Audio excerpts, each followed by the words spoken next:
ನಮಸ್ಕಾರ ಎಲ್ಲರಿಗೂ, welcome back to my YouTube channel. ನಾನು ನಿಮ್ಮ ಸೌಮ್ಯ. ಇನ್ನು ಯಾರೆಲ್ಲ ಸಬ್ಸ್ಕ್ರೈಬ್ ಮಾಡ್ಕೊಂಡಿಲ್ಲ ದಯವಿಟ್ಟು ಸಬ್ಸ್ಕ್ರೈಬ್ ಮಾಡ್ಕೊಳ್ಳಿ, ಹಾಗೆ ನಿಮ್ಮ ಫ್ಯಾಮಿಲಿ ಆ್ಯಂಡ್ ಫ್ರೆಂಡ್ಸ್ಗೆ ಶೇರ್ ಮಾಡಿ. ಸಾಟರ್ಡೆ ಸಂಡೇ ರಜಾ ಇರೋದ್ರಿಂದ ಮಕ್ಕಳನ್ನ ಕರ್ಕೊಂಡು ಊರಿಗೆ ಹೋಗಿದ್ವಿ. ಸೊ ನೋಡಿ, ಅಕ್ಕ ತಮ್ಮ ಇಬ್ಬರೂ ಊರಲ್ಲಿ ಎಂಜಾಯ್ ಮಾಡ್ಕೊಂಡಿದ್ದಾರೆ. ಎಷ್ಟು ಚೆನ್ನಾಗಿ ಎಲ್ಲ ಹಚ್ಚ ಹಸಿರು ನೋಡಿ, ಎಷ್ಟು ಚೆನ್ನಾಗಿ ಫುಲ್ ವಾತಾವರಣನೇ ಚೆನ್ನಾಗಿದೆ ಅಲ್ವಾ. ಸೊ ಊರಂದ್ರೇ ಹಾಗೆ ಅಲ್ವಾ. ನೋಡಿ ಈಗ ಅದಕ್ಕೆ ಊರಿಗೆ ಹೋಗಿದ್ವಲ್ಲ, ಏನಾದರೂ ಮಾಡೋಣ ಅಂತ ರೆಸಿಪಿ, ಸೊ ಸ್ವೀಟ್ ರೆಸಿಪಿ ಏನಾದರೂ ಮಾಡೋಣ ಅಂತ ಪ್ಲ್ಯಾನ್ ಮಾಡಿದ್ವಿ. ಸೊ ಗ್ಯಾಸಲ್ಲಿ ಯಾವಾಗಲೂ ಮಾಡೋದು ಇದ್ದೇ ಇರುತ್ತಲ್ಲ, ಸೊ ಬೇಡ ಈ ಸಲ ಅಂದ್ಬಿಟ್ಟು ಒಲೆಯಲ್ಲೇ ಮಾಡೋಣ ಅಂತ ಒಲೆಯಲ್ಲಿ ಮಾಡ್ತಾಯಿದ್ದೀವಿ.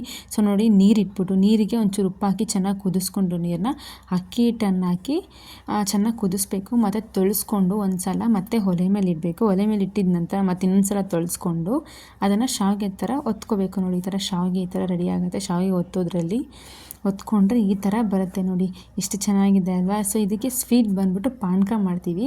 ಸೊ ಇದು ಕ್ಲಿಪ್ಪಿಂಗ್ ಮಿಸ್ ಆಗಿದೆ ಸ್ವೀಟು, ಅದು ಇದು ತುಂಬ ಈಸಿಯಾಗಿದೆ. ಬೆಲ್ಲ ಮತ್ತು ನೀರನ್ನು ಹಾಕ್ಬಿಟ್ಟು ಚೆನ್ನಾಗಿ ಕುದಿಸ್ಕೊಬೇಕು. ಸ್ವಲ್ಪ ಏಲಕ್ಕಿ ಪೌಡರನ್ನು ಹಾಕಿ ಚೆನ್ನಾಗಿರುತ್ತೆ. ಸೊ ಇದಕ್ಕೆ ಕಡಲೆಪಪ್ಪನ್ನು ಪುಡಿ ಮಾಡ್ಕೊಳ್ಳಿ. ಪುಡಿ ಮಾಡ್ಕೊಂಡ್ಬಿಟ್ಟು ಸ್ವಲ್ಪ ಶಾವಿಗೆಗೆ ಪಾನಕ ಹಾಕ್ಕೊಂಡು ಸ್ವಲ್ಪ ಕಡಲೆಪಪ್ಪು ಪೌಡ್ರ್ ಮಾಡ್ಕೊಂಡು ಅದನ್ನು ಹಾಕ್ಕೊಂಡು ತಿಂದರೆ ತುಂಬ ಚೆನ್ನಾಗಿರುತ್ತೆ ನೋಡಿ. ಒಂದ್ಸಲ ಮಕ್ಕಳಿಗೆ ಮಾಡ್ಕೊಳ್ಳಿ, ತುಂಬ ಇಷ್ಟಪಟ್ಟು ತಿಂತಾರೆ. ಧನ್ಯವಾದಗಳು.